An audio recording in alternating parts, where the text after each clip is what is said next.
Your crew has boarded.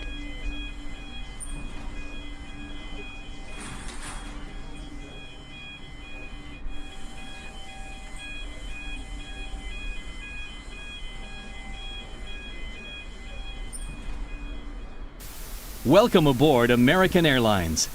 Please place your carry-on items in an overhead compartment or under the seat in front of you. Small, lightweight items may be placed in the seat pocket. If you need assistance, please let us know.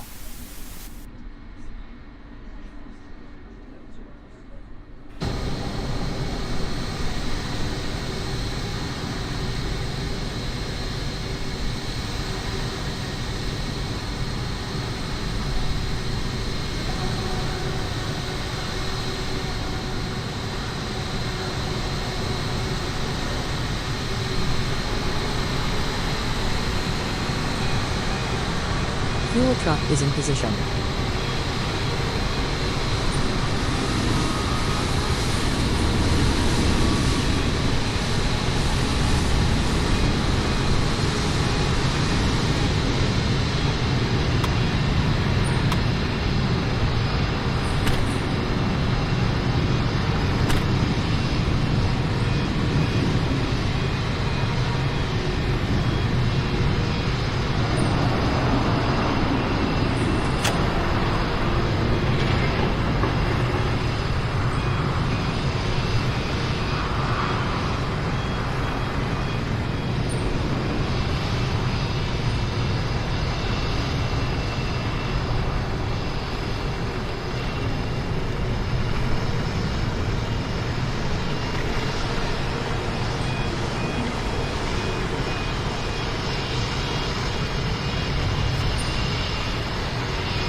Kennedy ground American 44 IFR to De Gaulle, ready to copy. American 44 is cleared to De Gaulle Airport as filed. Takeoff runway tree 1 left climb and maintain 11,000 feet. Departure frequency is 1 tree 5.9er, squawk 1705. Kennedy ground Delta 25 tree with Sierra ready to taxi IFR. Delta 25 tree taxi to and hold short of runway tree 1 left using taxiway Delta Alpha Golf, cross runway 22 right Golf Zulu. Contact tower on 119.1 when ready. JetBlue 145, 2 hold position, caution, the Airbus on final. American 44 cleared to De Gaulle Airport as filed. Takeoff runway tree 1 left climb and maintain 11,000 feet. Departure on 1 tree 5.9er, squawk 1705. American 44 read back correct. Contact ground on 121.65. Good day. Kennedy ground Endeavour 5205 ready to copy IFR clearance to Detroit Metro. Endeavour 5205 is cleared to Detroit Metro Airport as filed. Takeoff runway tree 1 left climb and maintain 10,000 feet. Departure frequency is 128.125 squawk 0467.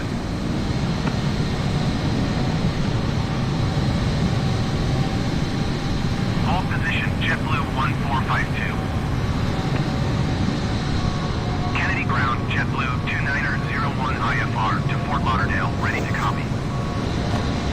JetBlue 2901 is cleared to Fort Lauderdale Airport as filed. Takeoff runway tree 1 left climb and maintain 6,000 feet. Departure frequency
Delta 265.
On the horizon, American Airlines Ultimate Super Savers. Incredible low fares to over 90 cities throughout the continental U.S. There's something special on the horizon. American Airlines Ultimate Super Savers. Incredible low fares to over 90 cities throughout the continental U.S. and Canada. Discounts up to 70%. Fares from $44 to $151. Call American Airlines for an Ultimate Super Saver before another day passes you by.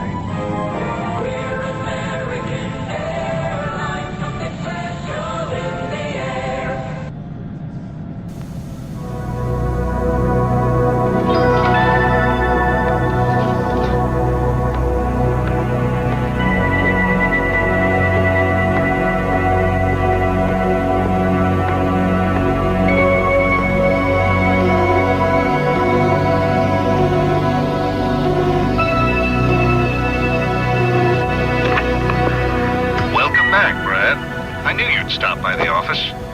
Well, all those trips you made paid off. While you were at 35,000 feet, the Avcon people called and gave us the project. Check your top drawer. There's one more trip I'd like you to take. I know how much you and Ann love the islands. So aloha, Brad. You did a great job. Thanks. When you're something special, people know it. American Airlines. Something special in the air.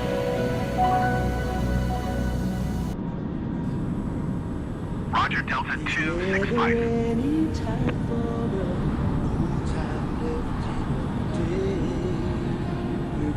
so close and yet so far. Kennedy Ground, JetBlue 1058 Let taxi American to the Airlines gate. special low fares take you JetBlue away to somewhere 1058 special. taxi to gate Alpha 18 using taxiway Papa Charlie Quebec November Bravo Alpha November Charlie Tango Alpha Alpha Whiskey.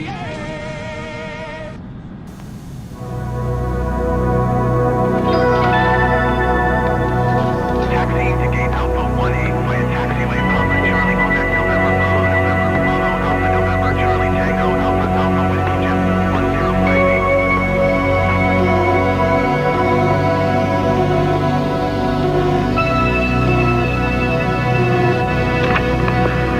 Welcome back, Brad.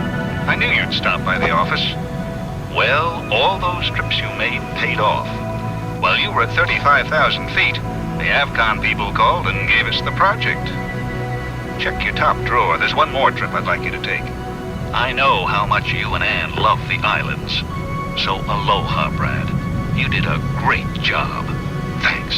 When you're something special, people know it. American Airlines, something special in the air.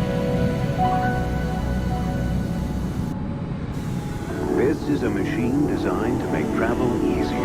American Airlines. No problem. I can check on that for you, No sir. trouble at all. Right on time. And these are its most important parts. No problem, officer. Don't worry, we'll get it there. You're all set. The men and women of American I Airlines, can change that for you. No trouble. You have a good flight. committed to making your trip No problem. something special. No problem at all. No problem. Glad we could help.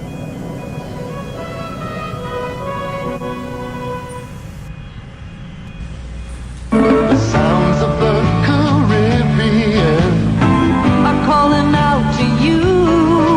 American Airlines introduces new service to 10 sparkling Caribbean islands. Vacation packages start at $425, hotel and airfare included.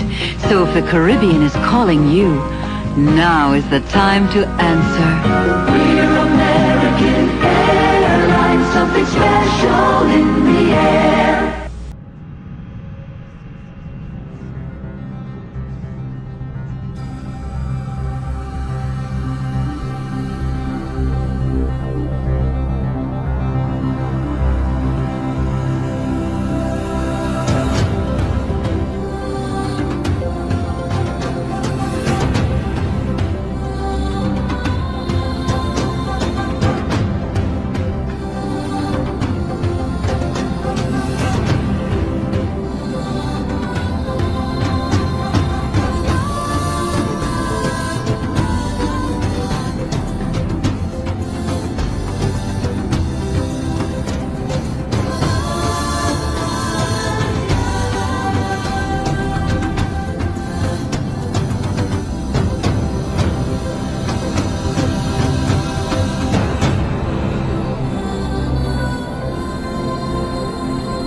There's one airline that offers you a special way to fly. It's an airline so innovative you can get all your boarding passes ahead of time. So when you get to the airport, you never wait in line, saving you time and hassle. American's no-stop check-in. It can make your next trip something special.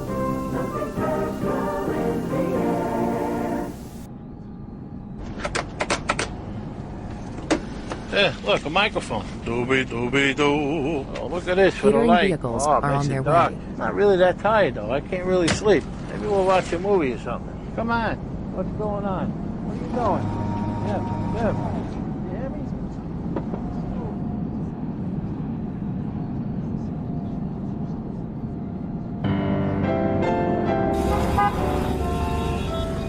They say New Yorkers can be demanding. But if an expectation that things be done quickly and to a certain level of perfection is demanding, well then yeah, we're demanding.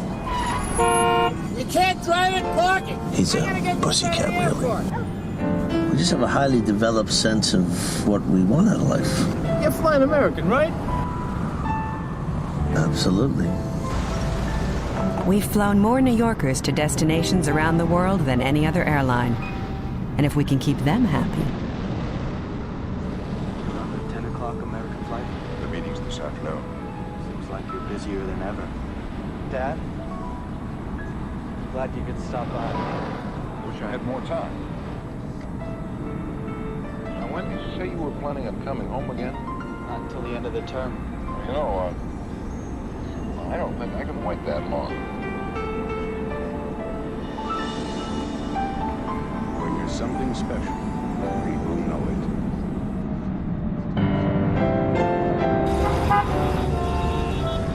it. They say New Yorkers can be demanding.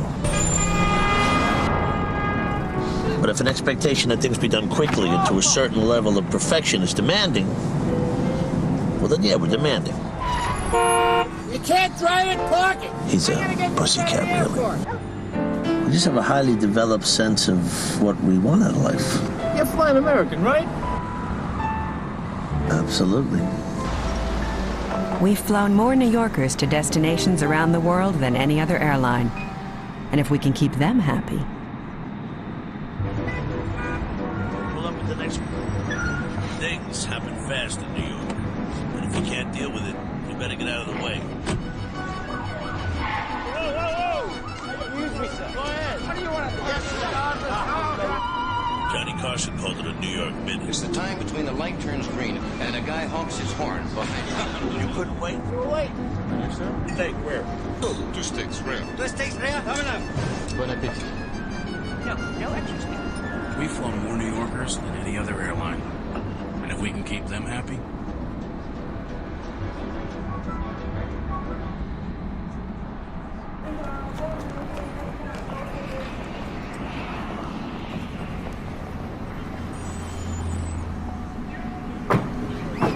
Thank you, sir. Thank you, ma'am. You're welcome. Thank you. You're welcome. Gate 40, ma'am. Straight over that way. Thank you. You're welcome. Would you like the window? I'm fine. Thank you, sir. Thank you, sir. Thank you, sir. Have a great trip home. Thank you. Would you like some help? Yes. Let me get that. Have a nice night. Thank you, ma'am. Thank you, sir. Yeah. Thank you.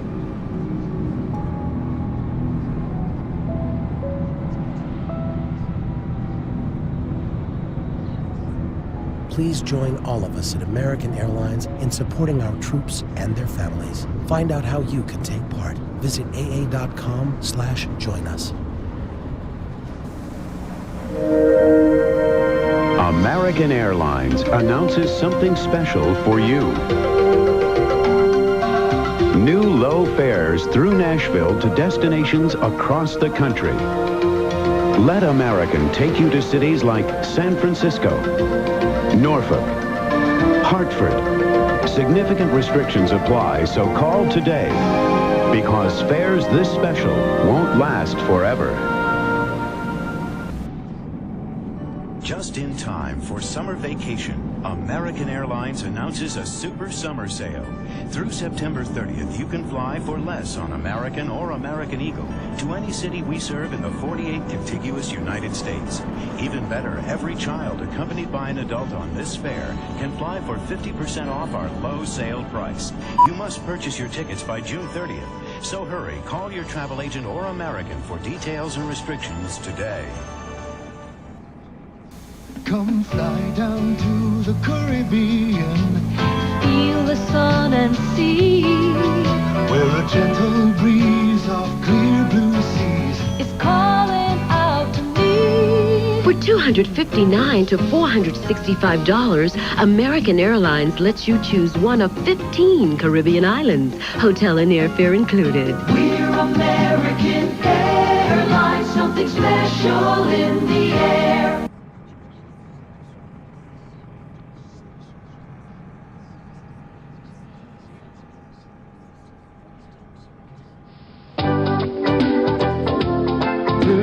Sky, carefree, red vault, tranquility. Oh, there's something special in the air. Blue sky, white sand. No troubles, life is grand. Oh, oh, there's something special in the air. If blue skies and sunny days are what you're after, this winter American Airlines has the place for you. And along with our great sunny destinations, we have some very affordable flyaway vacation packages to get you there. Silver bird, take me to where the sunshine and skies are blue. Oh, there's something special in the air. Oh, there's something special in the air.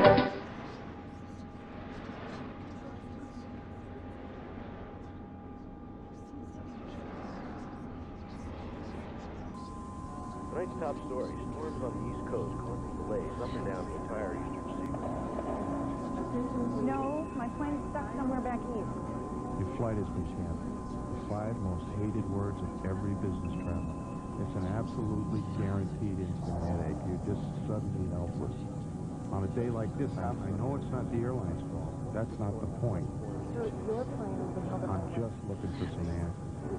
I want somebody to tell me my options. I just want somebody to tell me when I can get out of here. Those are the people I come back to. They try and find a way and make it happen. They give me my best option, maybe even on another airline. I appreciate that, because you know, a little honesty goes a long way.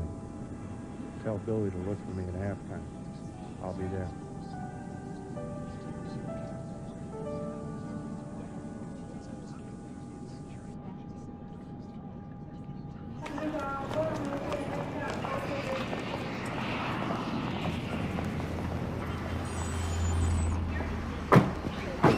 Thank you, sir. Thank you, ma'am. You're welcome. Thank you. You're welcome. Gate 40, ma'am. Straight over that way. Thank you. You're welcome. Would you like the window? I'm fine. Thank you, sir. There you go, sir. Thank you, sir. Have a great trip home. Thank you. Just like some help. Yes. Let me get that. Have a nice night. Thank you, ma'am. Thank you, sir. No. Thank you.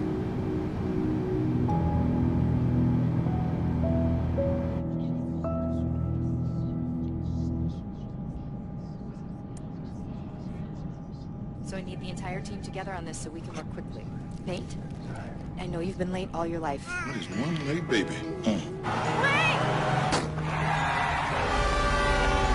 But I need you with me on the morning flight to London. And you cannot be late, Nate.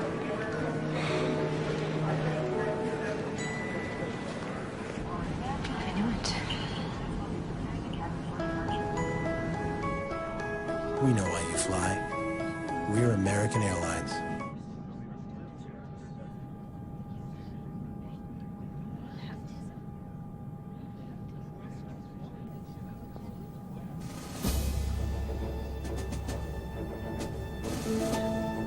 It happens every morning in London, Paris, and Madrid, just as the city starts to stir. In Munich, Manchester, Zurich, and Brussels, just as the business day begins. In Glasgow, Stockholm, Frankfurt, and Milan, as the new day arrives, so do we. American Airlines, with over 200 non-stop flights a week to Europe from cities across the U.S. And now we also offer service to Berlin. So fly the airline that's bringing Europe closer than ever before. American Airlines, something special to Europe.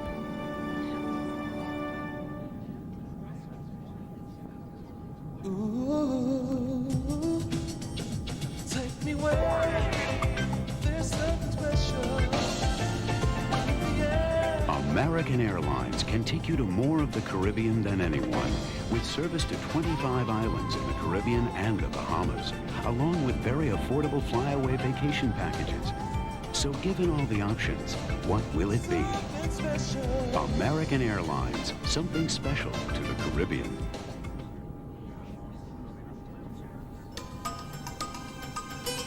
From the cobblestone streets of Costa Rica to the business centers of Brazil, American Airlines is opening doors all over Latin America.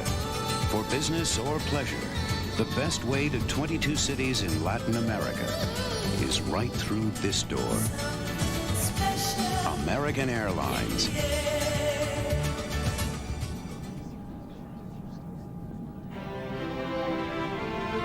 If not today, tomorrow.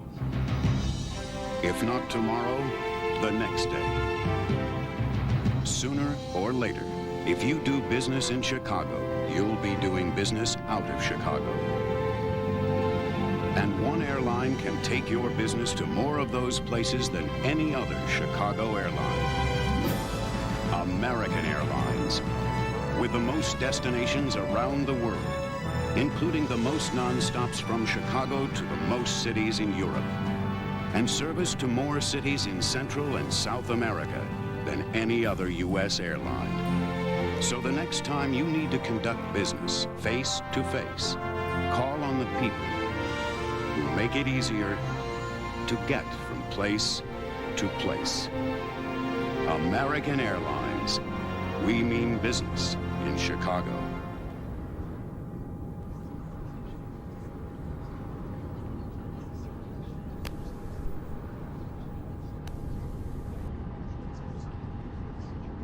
I want to fly out to Hawaii, see the ocean blue. Go places that I've never been, do the things I love to do. Now, American Airlines gives you Maui and Honolulu, two exciting Hawaiian destinations. Your choice every day on American. So let us take you there. We're American Airlines, something special in the air.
Something special on the horizon.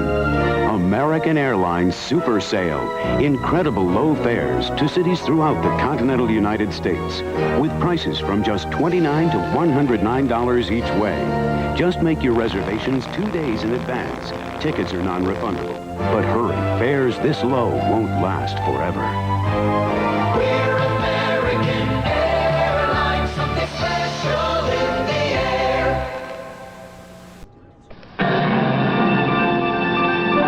At American Airlines, we do this over 2,000 times a day. And of the 9 largest domestic airlines, we do it on time, more times. American Airlines, the on-time machine.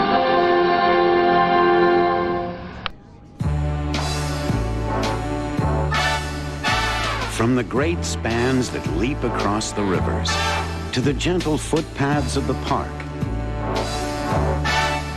New York is a city of bridges. Still, there never seem to be enough. So American Airlines is building new ones. More than 220 every business day.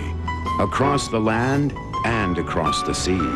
To Los Angeles, London, Lima, Peru. Extending from the New York City area's 6 airports to over 250 cities all over the world. A bridge is more than stone and steel. And an airline is more than a fleet of planes. Yet both can take you where you want to go. American Airlines, New York's bridge to the world. This is a machine designed to keep you on time. And this is what makes it tick. People. Working together with clock-like precision, each dedicated to keeping you on schedule. Time after time after time. American Airlines, the on-time machine.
American Airlines is proud to be a partner in the video release of Home Alone 2, Lost in New York.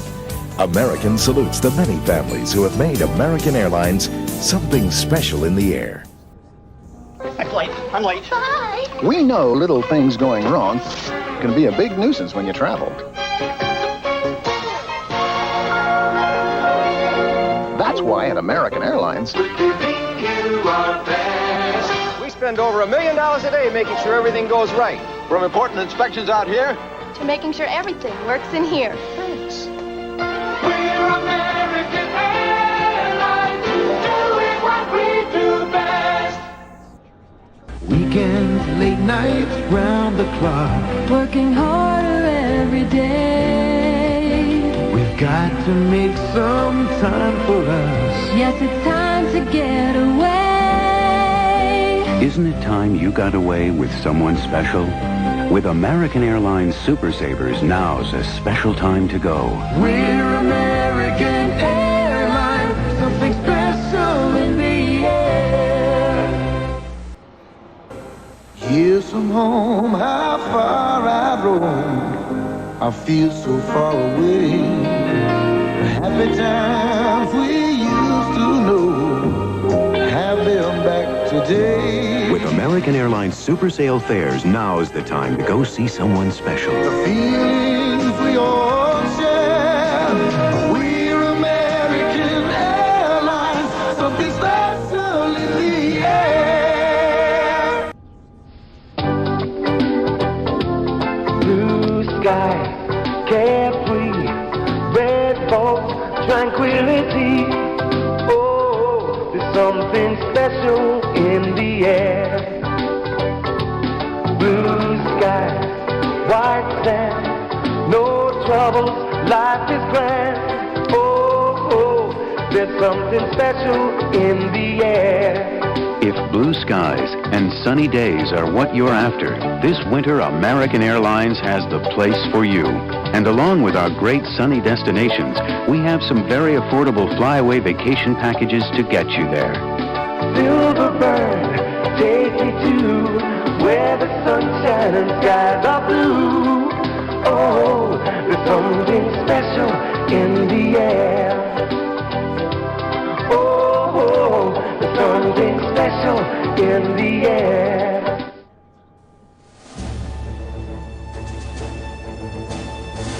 6 times a day, like clockwork, one airline arrives in Great Britain, non-stop from New York and Newark. American Airlines to Heathrow, Gatwick, and Manchester. More nonstops from the New York area than any other U.S. airline. American Airlines. Something special to Great Britain.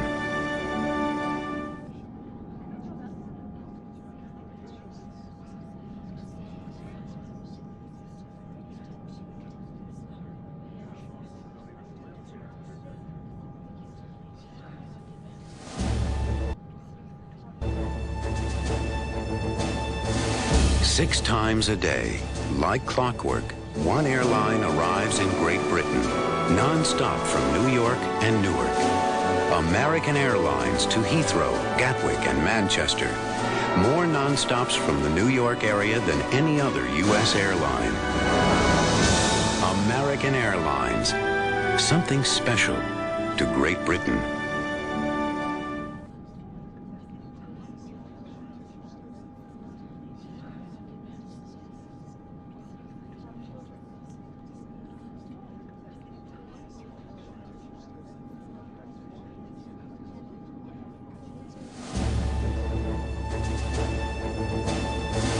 Six times a day, like clock. There's something special on the horizon. American Airlines Ultimate Super Savers. Incredible low fares to over 90 cities throughout the continental U.S. and Canada. Discounts up to 70%. Fares from $44 to $151. Call American Airlines for an Ultimate Super Saver before another day passes you by.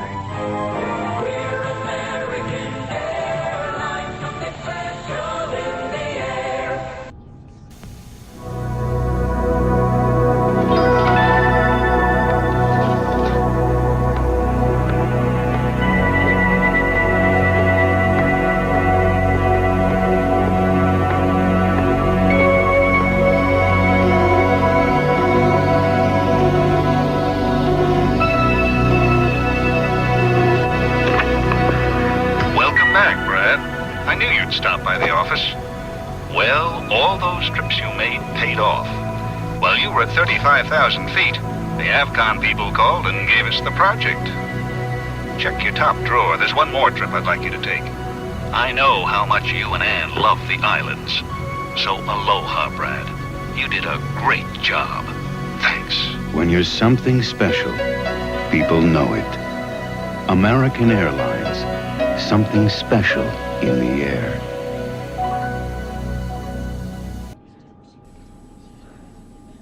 There's never any time for us, no time left in a day. We're both so close and yet so far. We've got to get away. Let American Airlines special low fares take you away with someone special. Without a single care.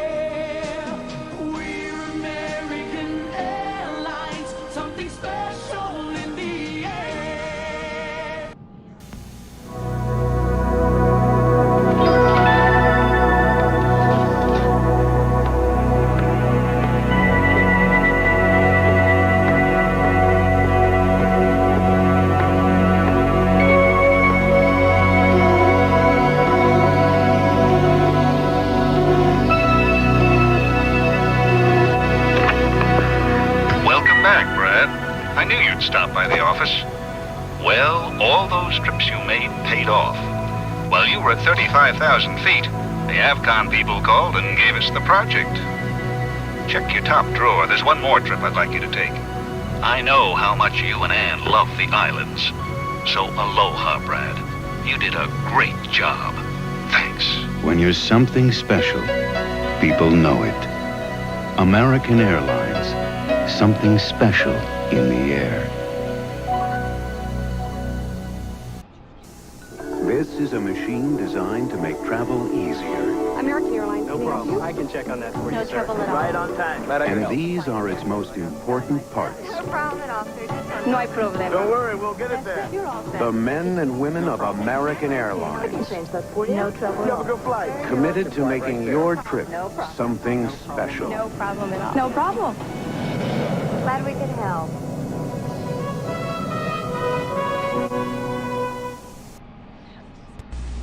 The sounds of the Caribbean are calling out to you. American Airlines introduces new service to 10 sparkling Caribbean islands. Vacation packages start at $425, hotel and airfare included. So if the Caribbean is calling you, now is the time to answer. We're American Airlines, something special in the air.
There's one airline that offers you a special way to fly. It's an airline so innovative you can get all your boarding passes ahead of time. So when you get to the airport, you never wait in line, saving you time and hassle. American's no-stop check-in. It can make your next trip something special.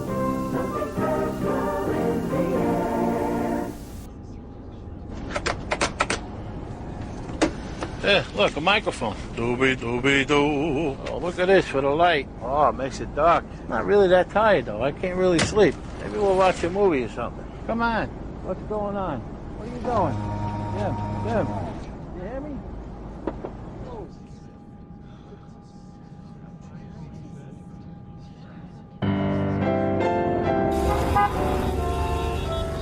They say New Yorkers can be demanding. But if an expectation that things be done quickly and to a certain level of perfection is demanding, well then yeah, we're demanding. You can't drive it, park it. He's a pussycat, really. We just have a highly developed sense of what we want out of life. You're flying American, right? Absolutely. We've flown more New Yorkers to destinations around the world than any other airline. And if we can keep them happy. You're on the 10 o'clock American flight? The meeting's this afternoon. Seems like you're busier than ever. Dad? I'm glad you could stop by. Wish I had more time. Now, when did you say you were planning on coming home again? Not until the end of the term. You know, I don't think I can wait that long. When you're something special, people know it.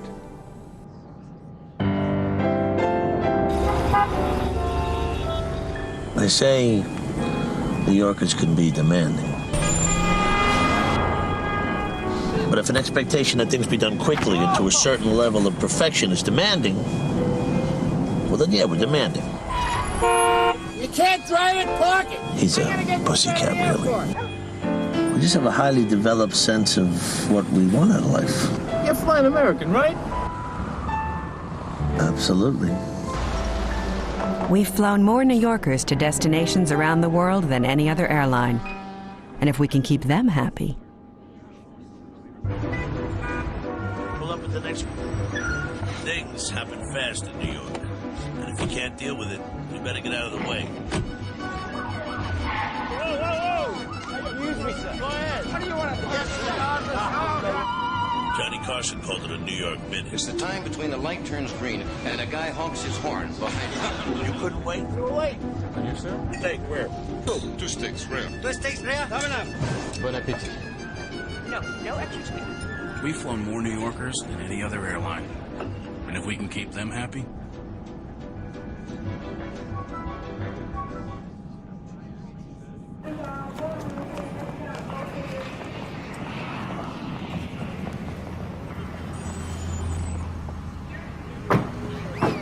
Thank you, sir.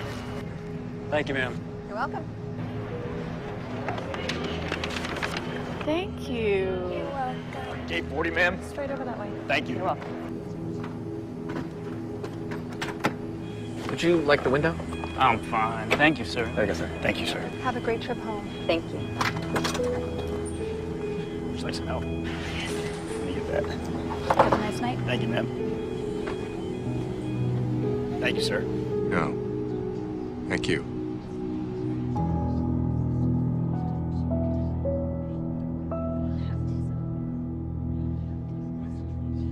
Please join all of us at American Airlines in supporting our troops and their families. Find out how you can take part. Visit aa.com/join us. American Airlines announces something special for you. New low fares through Nashville to destinations across the country. Let American take you to cities like San Francisco, Norfolk, Hartford. Significant restrictions apply, so call today, because fares this special won't last forever. Just in time for summer vacation, American Airlines announces a super summer sale. Through September 30th, you can fly for less on American or American Eagle to any city we serve in the 48 contiguous United States. Even better, every child accompanied by an adult on this fare can fly for 50% off our low sale price. You must purchase your tickets by June 30th. So hurry, call your travel agent or American for details and restrictions today.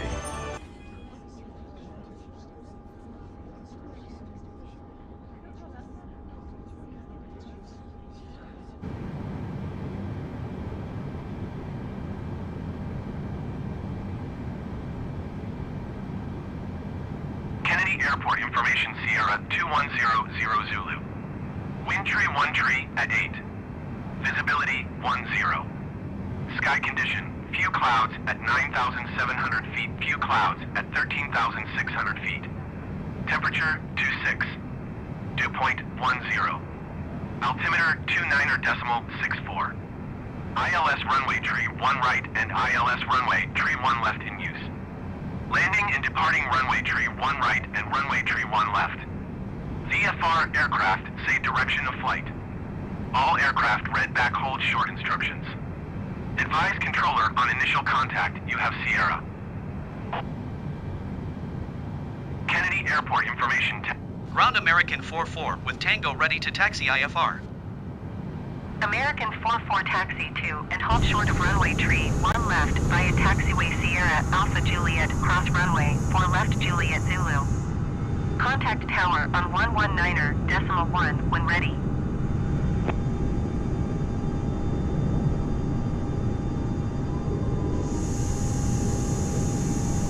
Taxi to and hold short runway tree 1 left using taxiway Sierra Alpha Juliet cross runway for left Juliet Zulu American 44.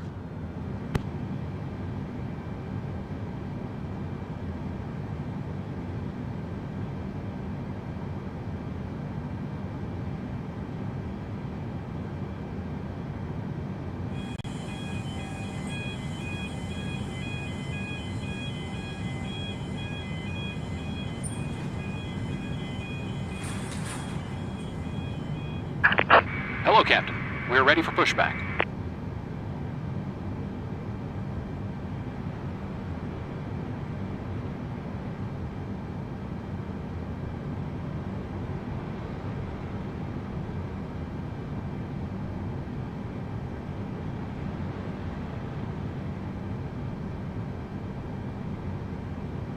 Departure check completed. Bypass pin inserted.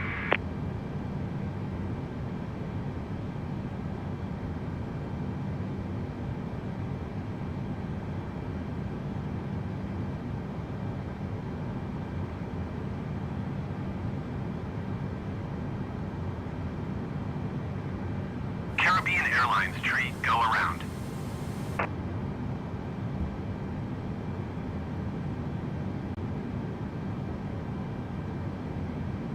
Going around Caribbean Airlines tree. Locking gear. Caribbean Airlines tree contact New York approach on 126.8. Good day.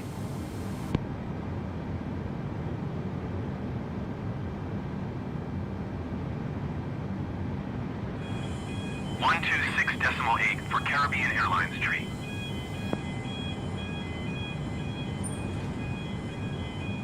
Brickyard 4658. Number Release 3 parking for brakes. landing. Follow the aircraft on final. Wind tree 1 tree at 8. Clear to land runway tree 1 left. Commencing push. All engines clear. Start at will. Clear to land runway tree 1 left number tree Brickyard 4658.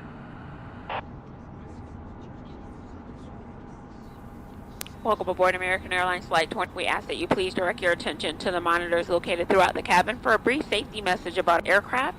Your attention, please.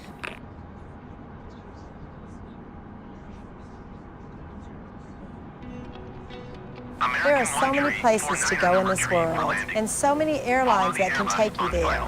So we thank you for making the journey with us. Thank you. And now we'd like you to pay attention to the following safety video. First, please fasten your seatbelt. To fasten your seatbelt, insert the metal fitting into the buckle and pull on the loose end of the strap to tighten. To open, lift up on the buckle. We recommend you keep your seatbelt fastened at all times, as turbulence can occur unexpectedly.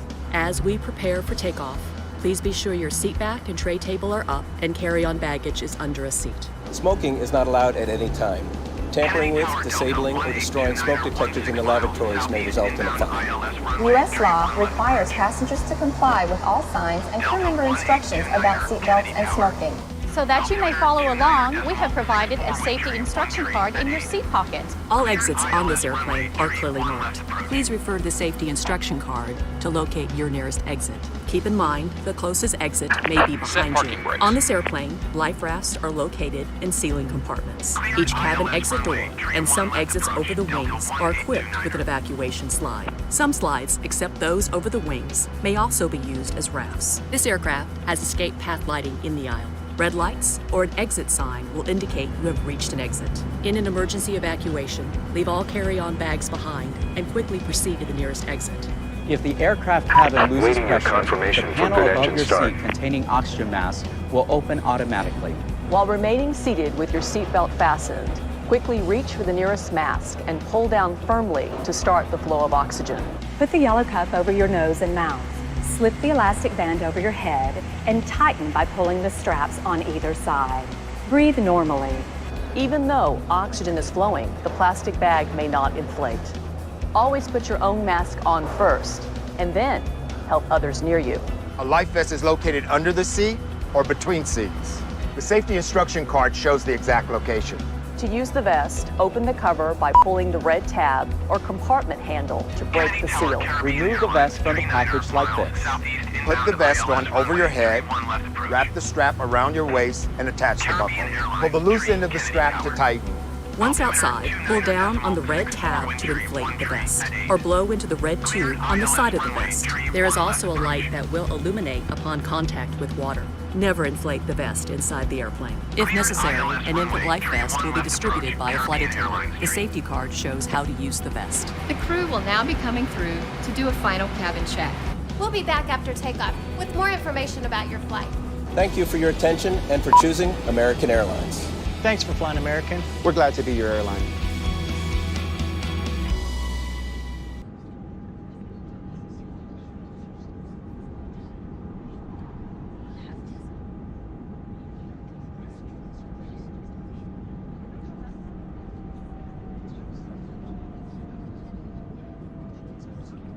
Cockpit to ground. We have a good engine. Start. You can disconnect. American 1 tree, 49er, go around.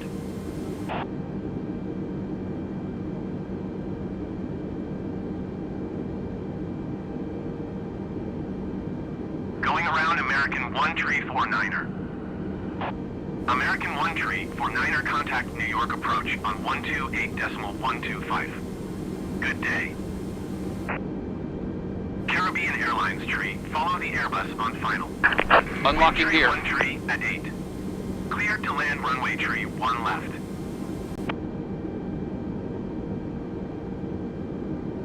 Clear to land runway tree 1 left Caribbean Airlines tree. Delta 1829er number 2 for landing. Tow truck disconnected. Bypass bin removed. Wind tree 1 tree at 8. Left is clear. To land Right is clear. 1 left. Clear to land runway tree 1 left number 2 Delta 1829er.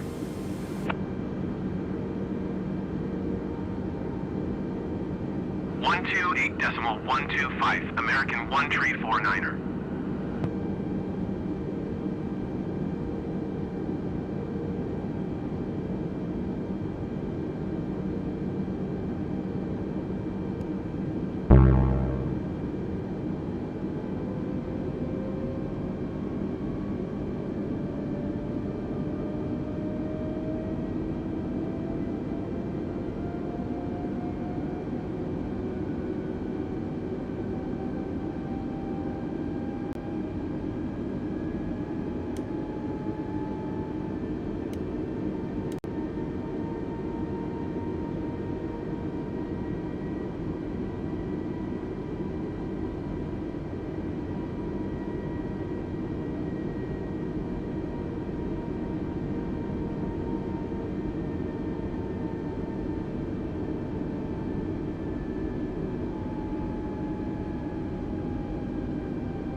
Caribbean Airlines tree, go around.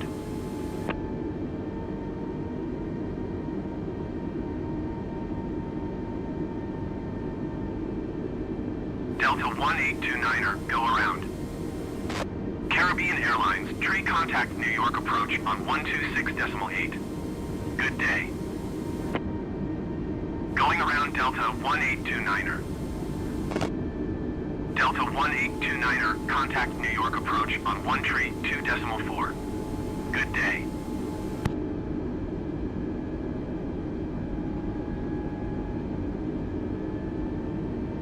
One 26.8 Caribbean Airlines tree.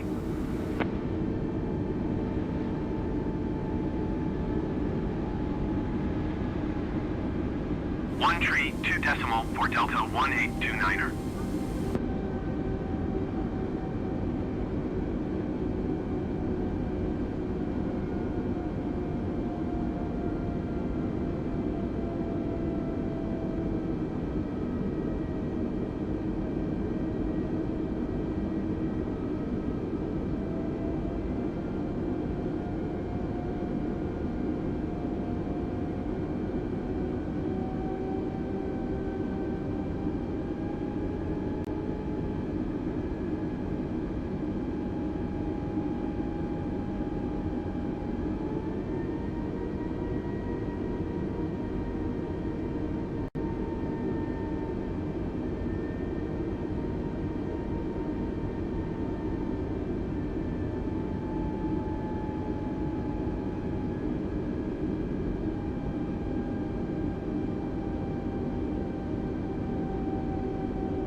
Tower, JetBlue 15817 miles, southeast inbound ILS runway, tree 1 left approach.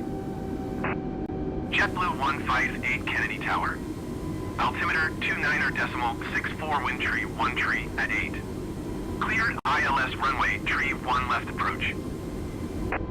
Kennedy Tower, Delta 18299 miles, southeast inbound ILS runway, tree 1 left approach. Delta 1829er, Kennedy Tower. Altimeter 29.64 wind tree 1 tree at 8. Cleared ILS runway, tree 1 left approach. Cleared ILS runway, tree 1 left approach, JetBlue 158. Cleared ILS runway, tree 1 left approach, Delta 1829er.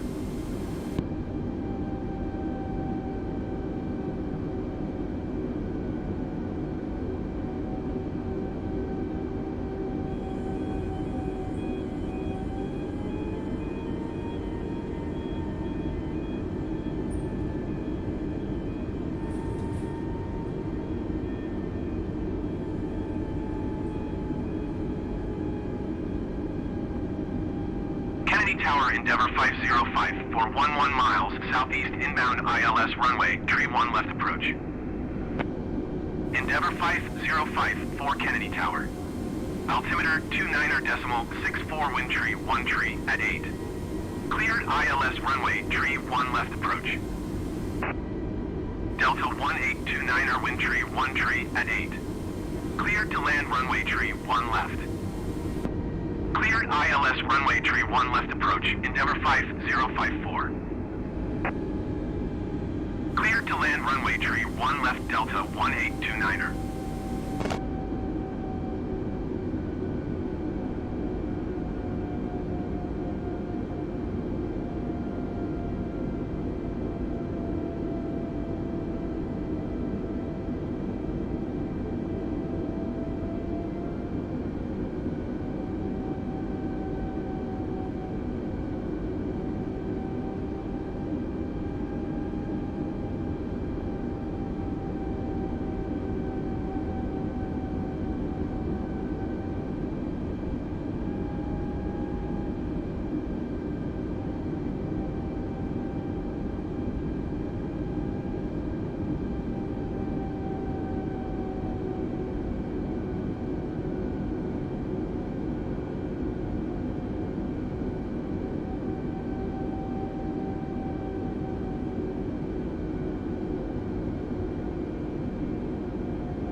Endeavour 505 for follow the aircraft on short final.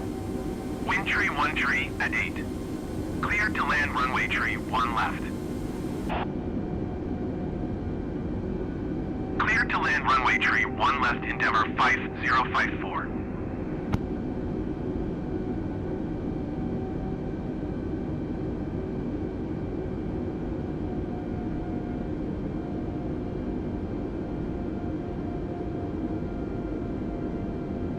JetBlue 158 number 2 for landing. Follow the Airbus on final. Wind tree 1 tree at 8. Cleared to land runway, tree 1 left. Cleared to land runway, tree 1 left, number 2 JetBlue 158.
JetBlue 158, go around.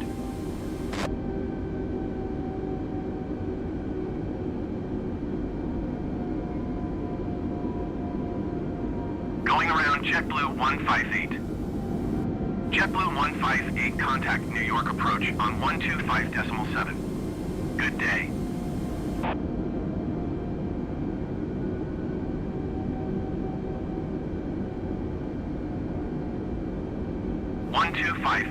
.7 for JetBlue 158.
Kennedy Tower American 44 ready for IFR departure runway, tree 1 left.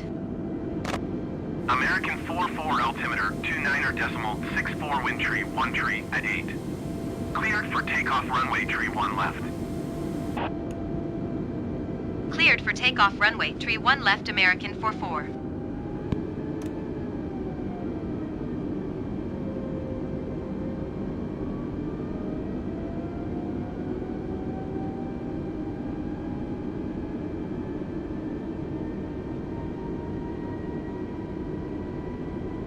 Kennedy Tower Delta 70717 miles southeast inbound ILS runway, tree 1 left approach. Delta 707 Kennedy Tower. Altimeter 29.64 wind tree 1 tree at 8. Cleared ILS runway, tree 1 left approach. Cleared ILS runway, tree 1 left approach, Delta 707.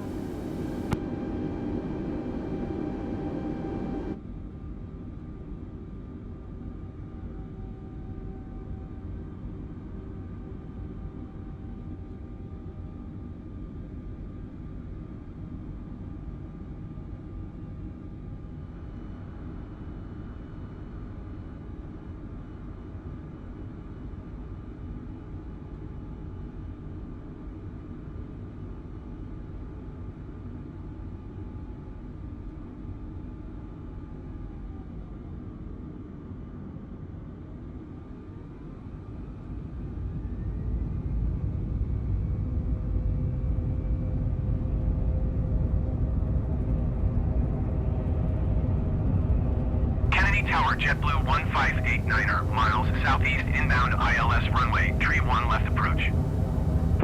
JetBlue 158 Kennedy Tower. Altimeter 29.64 wind tree 1 tree at 8. Cleared ILS runway, tree 1 left approach. Cleared ILS runway, tree 1 left approach, JetBlue 158.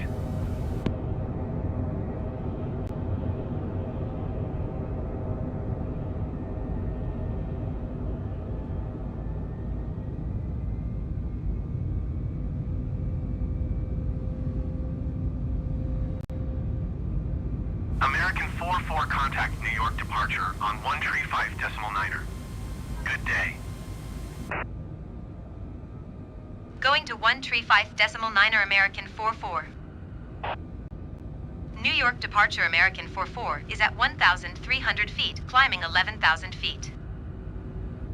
American 44 New York departure altimeter 29.64 continue to ship as planned.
American 44 contact New York Center on 121.125.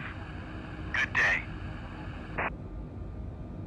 121.125 for American 44. New York Center American 44 is at 9,500 feet, climbing 11,000 feet. American 44 New York Center altimeter 29.64 continue to ship as planned.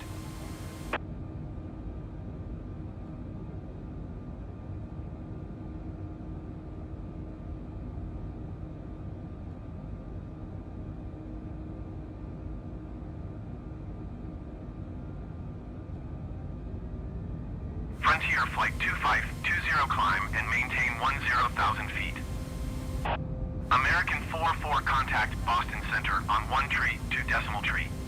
Good day.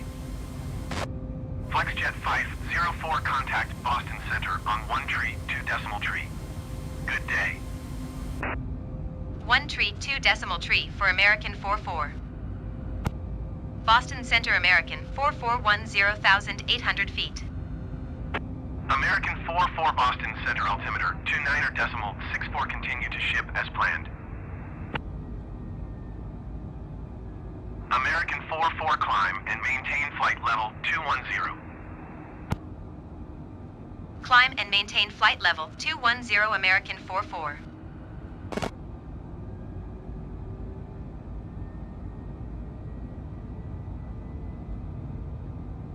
Boston Center FlexJet 504 is at flight level tree 75, descending flight level tree 70. FlexJet 504 Boston Center, continue to Hotel Tango Oscar as planned. American 2276 descend and maintain flight level 280.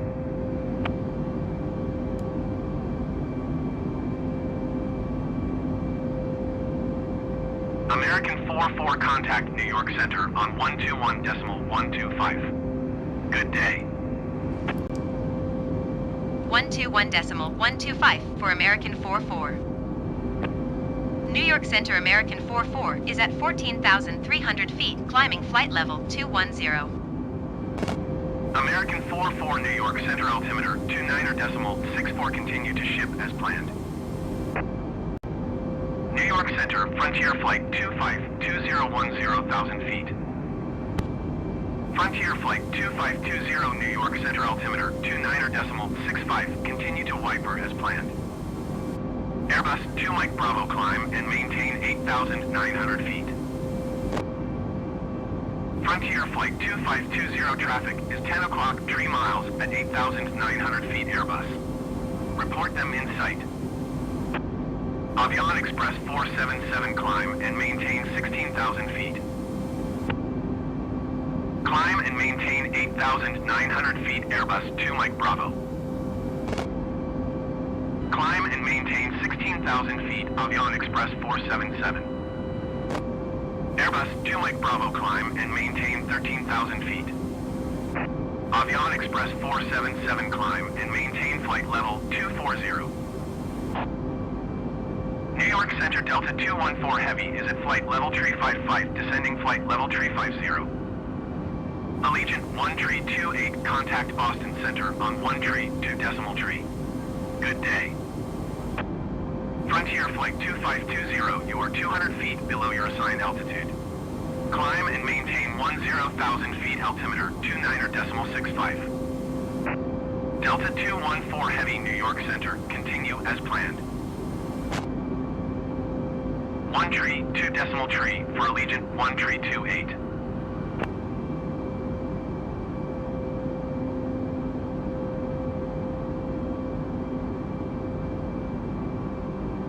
Center American 2276 is at flight level 280, descending flight level 280. American 44 climb and maintain flight level 330. American 2276 New York Center, continue to Kun as planned. Climb and maintain flight level 330 American 44.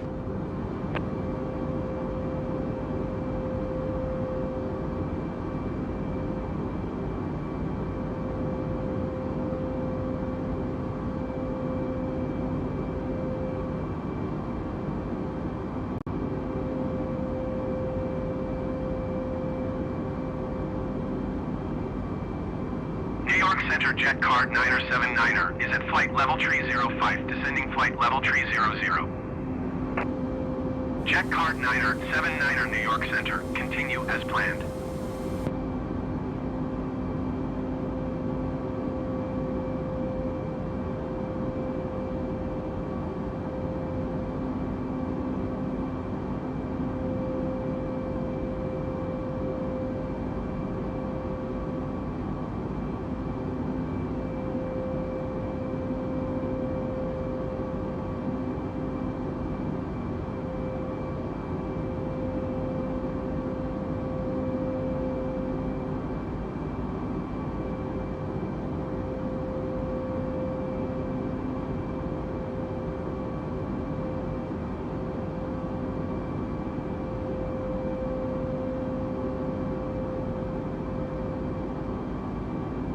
Airbus 445, contact New York Center on 118.975. Good day. Airbus 1 Quebec Sierra climb and maintain flight level 190. Going to 118.975 Airbus 445.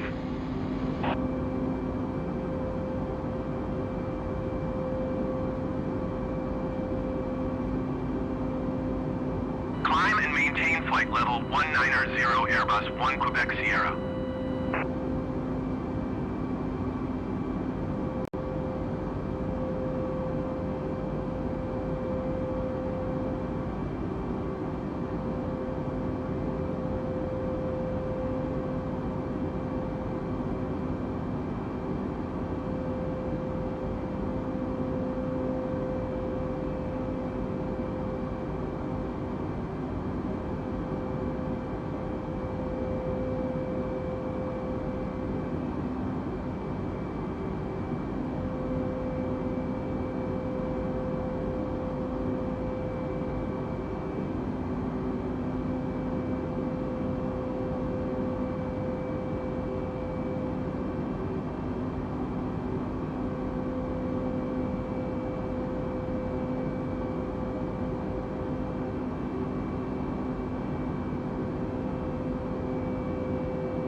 American 44 climb and maintain flight level tree 50. Climb and maintain flight level tree 50 American 44.